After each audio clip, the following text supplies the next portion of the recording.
নেই পর্যাপ্ত পার্কিং ব্যবস্থা, বেহাল বিদ্যুৎ সংযোগ, অগ্নি নির্বাপন ব্যবস্থার অভাব এবং আবাসনের পাশেই অবৈধ নির্মাণ এইসব অভিযোগ তুলে জেলাশাসক ও ইংরেজবাজার পুর প্রধানের কাছে ফের লিখিত অভিযোগ জানালেন সুভাষপল্লী মিউনিসিপ্যাল আবাসন ওয়েলফেয়ার সোসাইটির সদস্যরা। আবাসিকদের দাবি 2018 সাল থেকে একাধিকবার প্রশাসনের বিভিন্ন স্তরে অভিযোগ জানানো হলেও সমস্যার স্থায়ী সমাধান হয়নি। তাদের অভিযোগ, ফ্ল্যাট কেনার সময় যে নকশা বা ব্লুপ্রিন্ট দেখানো হয়েছিল বর্তমান পরিস্থিতির সঙ্গে তার কোনো মিল নেই। আবাসনে পার্কিংয়ের তীব্র সংকট রয়েছে। বিদ্যুৎ লাইনের অবস্থাও অত্যন্ত খারাপ। 3 বছর আগে একটি ফ্ল্যাটে অগ্নিকাণ্ডের ঘটনা ঘটলেও এখনও পর্যন্ত বহুতলটিতে পর্যাপ্ত অগ্নি নির্বাপন ব্যবস্থা গড়ে তোলা হয়নি। বর্তমানে 42টি ফ্ল্যাট নিয়ে গড়ে ওঠা এই আবাসনে বাসিন্দাদের চলাচলের জন্য নির্ধারিত রাস্তা দখল করে দোকানঘর নির্মাণ করা হয়েছে বলে অভিযোগ। এর ফলে মোটরবাইক রাখার ক্ষেত্রেও সমস্যায় পড়ছেন বাসিন্দারা। পাশাপাশি ড্রেনেজ সমস্যাও দীর্ঘদিনের। সুভাষপল্লী মিউনিসিপ্যাল আবাসন ওয়েলফেয়ার সোসাইটির সভাপতি দুর্গাপদ ঘোষ, সম্পাদক মানব দত্ত সহ অন্যান্য আবাসিকরা জানান, দ্রুত সমস্যার সমাধান না হলে বড় ধরনের দুর্ঘটনা ঘটতে পারে। তাই অবৈধ দোকানঘর ভেঙে ফেলা এবং আবাসনের পরিকাঠামোগত সমস্যাগুলির দ্রুত সমাধানের দাবিতে ফের প্রশাসনের দ্বারস্থ হয়েছেন তারা। 40 বছর আগে বিল্ডিং, দুলাল সরকার ওখানে ছিলেন, আমাদের ভাইস চেয়ারম্যান, তিনি একটা প্রপোজাল দিয়েছেন, বোর্ডে এটা পাস হয়েছিল, এটা করেছে এক। আর অনেকের কালো চশমা পরে হাঁটেন, সামনে সাদা থাকলে দেখতে পাবেন। তাহলে এরকম যদি অভিযোগ থাকে, যদি মনে করেন যে পৌরসভা কিছু করছেন, ইংরেজবাজার পৌরসভা কোর্টে যান, কোর্টে গিয়ে অর্ডার পাস করা হোক, সেই অর্ডার আমার হাতে দিলে, যেভাবে আমরা 4 নম্বর ওয়ার্ডে পুরো এক 3তলা বাড়ি ভেঙে দিচ্ছিলাম, সেটা ভেঙে সব। আমাদের কোনো কিছু না, আমাদের কাছে অর্ডার আসবে, আমরা লম্বা লাইন করে ভেঙে। আমরা তো জানিয়েছি সবাইকে, চেয়ারম্যানকে তো বহুবার চিঠি দিয়েছি, প্লাস ডিএম, এসপি, পৌরমন্ত্রীকেও দিয়েছিলাম, কিন্তু কোনো কাজ এতদিন পর্যন্ত হয়নি। আমরা বাধ্য হয়েছি এখন প্রেস মিট করতে, কারণ এই ইলিগাল যে বিল্ডিংটা, যেটা আমাদের রাস্তা ছিল, সেটাকে মানে কি বলবো, ওটাকে ঢালাই করে দিয়ে, ওটা একটা গ্যারেজ আমাদের নেই, হ্যাঁ, অন্য দোকানকে বিক্রি করে দিয়ে মানে যাচ্ছে। নিচেতে মা ক্যান্টিন আবার রিসেন্ট করেছে এবং সেখানে বিল্ডিংও উঠেছে। আমরা বাধা দিতে গেছি, যেখানে কাউন্সিলররা এসে, অন্য ওয়ার্ডের কাউন্সিলররা এসে আমাদের মহিলাদের অনেক কথা বলেছে। হ্যাঁ, এবং এইসবের জন্য আমরা ভীষণ সাফার করছি। আমাদের তারপরে ফায়ারের কোনো ইয়ে নেই, এত বড় বিল্ডিং, আজকে 22 বছর হয়ে গেল। বিল্ডিং আমরা চাই ওটা যেন ইমিডিয়েট রাস্তা আমাদের। আজকে আগুন লাগলে, আমাদের এখানে বিল্ডিংয়ে আগুন লেগেছিল, কিন্তু সাউদার্ন সাইডে যদি আগুন লাগে আমরা কিন্তু মানে সবাই পুড়ে মরবো, কারণ আমাদের ফায়ারের গাড়ি ঢোকার কোনো রাস্তা নেই। হ্যাঁ, এবং আমাদের রিজার্ভার বলুন, জলের নিচেতে যে বড় রিজার্ভার আছে, প্লাস সব ট্যাঙ্কি আছে, সব কিছু কিন্তু ওখানে ব্লক হয়ে গেছে। এবং আমাদের 440 ভোল্টের যে লাইন ইয়ে থেকে এসছে, আপনার মেন লাইন যেটা ঢুকেছে, সেটাও ট্রান্সফরমার থেকে, সেটা আমাদের বিল্ডিংয়ের ভিতর দিয়ে আনা হয়েছে। ওটাও আমরা ভীষণ মানে আনাথরাইজ যে বিল্ডিংটা। আমার নাম কাকলি মজুমদার, আমি ফার্স্ট ফ্লোরে থাকি। আমাদের এই বিল্ডিংটা বেসিক্যালি মিউনিসিপ্যালিটির বিল্ডিং, এটা সুভাষপল্লী মিউনিসিপ্যাল আবাসন, যেটা আমাদের 2004-এ স্থাপিত হয়েছিল, যেখান থেকে 2004 থেকে এখানে সবাই রিসাইড করছে। অজস্র প্রবলেম, অজস্রবার অ্যাপ্লিকেশন, মাস পিটিশন, মিটিং, কোনো কিছুই বাদ যায়নি। এত বছরে করতে করতে আমরা যখন ফেড আপ হয়ে গেছি, আজকে আমরা বাধ্য হয়ে এই প্রেস মিট করতে বাধ্য হয়েছি। এখানে প্রবলেম এত আছে যে বলে শেষ করা যাবে না। তার মধ্যে কিছু বেসিক মানে ভাইটাল প্রবলেম, এই 2018 সালে আপনাকে যদি আমি একটা প্লট দেখাই বা একটা বাড়ি দেখাই, আমি সেই হিসাবে আপনাকে বিক্রি করব। এখানে দেখানো হয়েছে সাউথ সাইড ওপেন, ওখানে একটা আনঅথরাইজড বিল্ডিং তৈরি করা হয়েছে, যার জন্যে ওই সাইডে যত water pipeline, sewage line, water reservoir, septic tank সব ব্লক হয়ে গেছে। মানে মিনিমাম যে স্পেস 2 থেকে 2.5 ফিট ছাড়া উচিত, সেটাও করেনি, একদম বিল্ডিংয়ের সাথে বিল্ডিং লাগিয়ে তুলেছে, যার জন্যে বেসিক মেনটেন্যান্স যে মানে যেটুকুন দরকার সেটাও করা যায় না। মানে sewage line, water line block ওইদিকে, কোনো রকম মানে কিছু করার মতন উপায় নাই। আমরা বিগত অনেক বছর ধরে ফায়ারের জন্যে অ্যাপ্লিকেশন দিয়েছি, ফায়ার, মিউনিসিপ্যালিটি, এসপি, মানে মিউনিসিপ্যালিটি, ডিএম, কাউকে বাদ দিই, কিন্তু ফায়ারের জন্য কোনো, এটা যেহেতু প্রোমোটার মিউনিসিপ্যালিটি, ফায়ার অ্যামিনিটিস আজ পর্যন্ত দেয়নি। তারপর 28/7/2023 একটা এখানে ফায়ার মিসআপ হয়, একটা রেসিডেন্সিয়াল ফ্ল্যাটকে কমার্শিয়ালভাবে ইউজ করাতে এখানে বিল্ডিং আগুন লাগে। এতগুলো পরিবার থাকে এখানে, তাদের জীবন নিয়ে টানাটানি হয়। তারপরের দিন চেয়ারম্যান আসেন, এখানে এসে আশ্বাস দেন যে ইমিডিয়েট বেসিসে ফায়ারের ব্যবস্থা করা হবে, এত বছর ধরে পার্কিং দেওয়া হয়নি সেটার ব্যবস্থা করা হবে, প্লাস মানে যা যা এই বিল্ডিংয়ে প্রবলেম আছে সেগুলো সলভ করা হবে।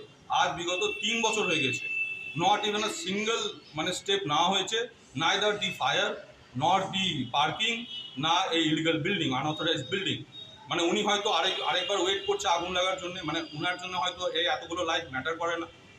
মানে আমরা বিগত বলতে বলতে এত বছর ধরে অ্যাপ্লিকেশন করতে করতে মানে অজস্র, এই যে একটা মোটা ফাইল আছে, আপনাকে আমি দেখাতে পারি একটা মোটা ফাইল আছে। মানে রিসেন্টলি আমরা এই জমা দিয়েছি DMK, copy to CM, SP, municipal চেয়ারম্যানকে, সব জায়গায় করেছি। মানে আমরা এরকম অজস্রবার করতে করতে মানে আমরা বিরক্ত হয়ে উঠেছি।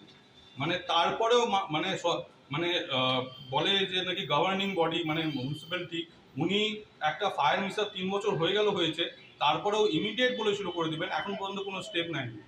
তারপরে উনি এসে একটা পার্কিংয়ের জায়গা দেখিয়েছিল যে আনঅথরাইজড বিল্ডিংটা হয়েছে, ওখানে আমাদের একটা পার্কিংয়ের ব্যবস্থা করে দিবে, সেটাও বিক্রি করে দেওয়া হয়েছে। এখানে বেসমেন্টে আমাদের পার্কিংয়ের যত জায়গা ছিল বিক্রি করে দেওয়া হয়েছে। তারপরে রিসেন্টলি আগুন লাগার পরে যে জায়গাটা মার্ক করা হয়েছিল সেখানে এখন একটা আনঅথরাইজড মানে প্রথমে তো ক্যান্টিন চলছিল, এখন মা ক্যান্টিন চলছে, না কোনো ফায়ার অ্যামেনিটিস না কিছু। এখানে একদম মানে চোখের উপরে মানে চোখের সামনে আঙুল দেখে এখানে ইয়ার্কি হচ্ছে এতগুলো লাইট। সেফটি ট্যাঙ্ক রিজার্ভার ওই সাইডে আপনি গেলে আপনি দেখতে পাবেন, ওয়াটার রিজার্ভার, সেফটি ট্যাঙ্ক, ওগুলো তো ব্লক হয়েছে। তাছাড়া যত সিওয়েজ লাইন আছে আপনি ভাবেন, water pipe line, sewage line সব ব্লক, বিল্ডিং এর মেনটেন্যান্সও করতে পারবো না। তারপরে ইলেকট্রিকের যে মেন 440-এর লাইন, ওটাকেও মেন বিল্ডিং এর মধ্যে দিয়ে ঢুকিয়েছে, যেটা আগে বাইরে ছিল। মানে এই বিল্ডিং এ যে করে রেখেছে, এর আগে যখন আগুন লেগেছিল চেয়ারম্যানকে বলা হয়েছিল নিচে কমার্শিয়াল মার্কেট প্লেসে সব তার ঝুলছে, যখন তখন আগুন লাগতে পারে, বলেছিল সেটাও ঠিক করে দিবে, সেটাও এখন পর্যন্ত কোনো স্টেপ নেই। একদিকে স্টেয়ারকেস, কমার্শিয়াল স্পেস নিজেদের মতন দোকান করে ব্লক করে দিয়েছে। মানে আমরা যে কি অজস্র প্রবলেমে আছে আপনাদেরকে বলে বোঝাতে পারবো না। মানে মানে মিউনিসিপ্যালিটি যদি নিজের কাজ ঠিক করে করতো, আজকে আমাদেরকে এই প্রেস মিট করতে হতো না। মানে বিগত 22 বছর ধরে আমরা বলতে বলতে হাঁপিয়ে গেছি, অ্যাপ্লিকেশন দিতে দিতে হাঁপিয়ে গেছি, মানে মাস পিটিশন দিতে দিতে হাঁপিয়ে গেছি। চেয়ারম্যান, এসপি, ডিএম কাউকে বাদ দিন, কিন্তু এখন পর্যন্ত কেউ কোনো স্টেপ নেয়নি। আমরা এটা সুরাহা চাইছি, তার জন্য আবার আমরা অ্যাপ্লিকেশন দিয়েছি। আর এই আমাদের বিল্ডিং এর সাউদার্ন সাইডে একটা ইলিগাল আনঅথরাইজড বিল্ডিং তৈরি হয়েছে, যেটার জন্য আরো প্রবলেম। আমরা কোনো রকম আমাদের যত পাইপ লাইন, সিওয়েজ লাইন সব ব্লক, বিল্ডিং এর মেইনটেনেন্স করতে পারছি না, ওদিকে ড্যাম্প হয়ে গেছে। মানে ওটাই আমরা চাইছি যে ইমিডিয়েট ভাঙার ব্যবস্থা করা হোক। আমার নাম প্রসেনজিৎ রায়। আমি কি চাইছি, যে অভিযোগটা জমা পড়েছে আবাসনের যারা আবাসিক, যারা বাসিন্দা, যারা আবাসনে থাকেন, তারা যে অভিযোগটা করেছেন অভিযোগটা সঠিক এবং ওদের আবেদনটাও সঠিক। কেননা একটা বিল্ডিংটা যেই কোনো প্রমোটার বানাক বা যেই বানাক, একটা যখনই একটা হাইরাইজ বিল্ডিং হবে সেইখানে কিন্তু যারা বসবাস করবে তাদের থাকার জন্য টু হুইলার পার্কিং দেওয়াটা বাধ্যতামূলক। সেটা নেই, ওনারা সেটা নিয়ে বহুবার আবেদন করেছে, দেওয়া হয়নি। কী কারণে দেওয়া হয়নি আমার জানা নেই। ওনাদের যেটা ফায়ার সিস্টেম, কোনো ফায়ার সিস্টেম নেই।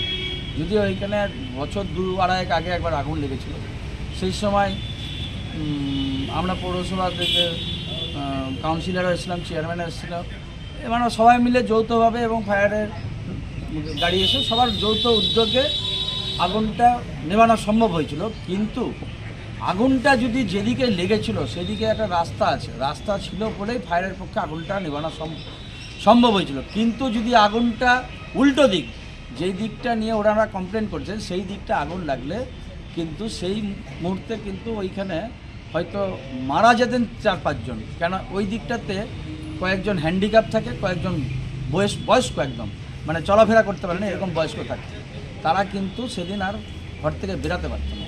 এবং ফায়ার ব্রিগেডও কিন্তু এটা নিভানোর জন্য কোনো রকম জায়গা পেত না। কেননা ওইখানে যেটা আমি আমি বিল্ডিংটা বহু আগে হয়েছে, সেই সময় আমি জানি না কত সালে হয়েছে, আমার জানা নেই, কিন্তু বিল্ডিংটা আমাদের এই 22 থেকে 26 সালের এই বোর্ডেও হয়, বিল্ডিংটা আগে হয়েছে। কিন্তু আমি নির্বাচিত হওয়ার পর আমার কাছে ওনারা এসেছিলেন 23 সালে, আমাকে দেখিয়েছিলেন ওনাদের বসিয়ারে কিন্তু এটা 10 ফিট লেন আছে, এই রাস্তা থেকে কানিমোড়ের এই মুখ থেকে সুভাষপুরের ওই মুখ পর্যন্ত রাস্তা।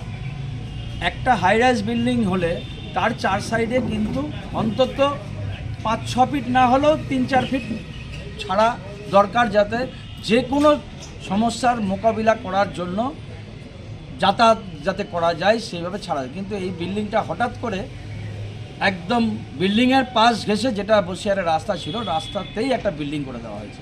সেটা কত সালে হয়েছে এবং কি অবস্থা? এইটা আমাদের এই 22 থেকে 26 সালের মধ্যে হয়নি, তার আগে হয়েছে। এবং ওইখানে কিছু ফার্নিচারের দোকান টোকান হয়ে গেছে। এবং এটা কারা করলো বিল্ডিংটা এবং কারা মানে ভাড়া যারা আছেন ফার্নিচারের দোকান, তারা কোত্থেকে পেলো সেটা আধিকারিকরা বলতে পারেন, পৌরসভার আধিকারিকরা বলতে পারেন। এটা আপনাদের মাধ্যমে আমি বলছি, এটা আপনারা খোঁজ নেন, এটা আধিকারিকরা বলতে পারেন। না, বিল্ডিংটা তো পুরসভার এবং আপনি একজন পুরো প্রতিনিধি, তো এই বিষয়টা জানা নেই যে পুরসভা কিভাবে করলো বা কাদের মাধ্যমে হলো? আমি যখন এখানে নির্বাচিত হইনি তার আগেই বিল্ডিংটা হয়েছে।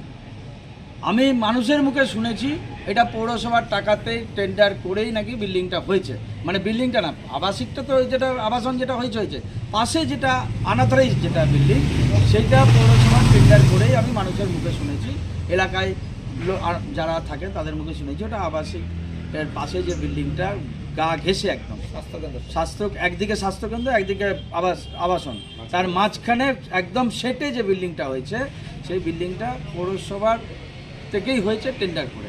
তখন আবাসিকরা কেন প্রতিবাদ করেনি? বা আমার কাছে যা ওনাদের খবর যে ওনারা সেই সময় থেকেই প্রতিবাদ করে আসেন এবং বিভিন্ন জায়গায় ওনারা চিঠি দিয়েছেন। সেই চিঠি দেওয়ার পরও কোনো কাজ না হওয়াতে ওনারা আবার এই বর্তমান যে ডিএম আছেন উনি ডিএম সাহেবকে ওনারা আবার চিঠি দিয়েছেন। মানে দাবিটা কি, অবৈধ অংশটা ভাঙা? আমি তো মনে করি যে আবাসনে যে মানুষগুলি আছে, প্রায় 34-35টা ফ্ল্যাট আছে ওখানে, সেই ফ্ল্যাটে মিনিমাম 100 মানুষ বসবাস, 100 থেকে 150 মানুষ বসবাস করেন। উনাদের প্রাণের স্বার্থে, প্রাণ রক্ষার স্বার্থে ইমিডিয়েট এই বিল্ডিংটা ভেঙে দিয়ে পূর্বের যে ওটা লেন ছিল, রাস্তা ছিল, সেই জায়গায় ফিরিয়ে দেওয়া উচিত। এটা আমি পৌরসভা আমি আমার চেয়ারম্যানের কাছেও করজোরে আবেদন করব, এটা মানে ইমিডিয়েট, মানে যত তাড়াতাড়ি সম্ভব এটা ভেঙে দিয়ে মানুষের স্বার্থে এটা করে দেওয়া উচিত। আমার নাম সুজিত কুমার সাহা, আমি ইংলিশ বাজার পৌরসভা 23 নম্বর ওয়ার্ডের পৌরপিতা।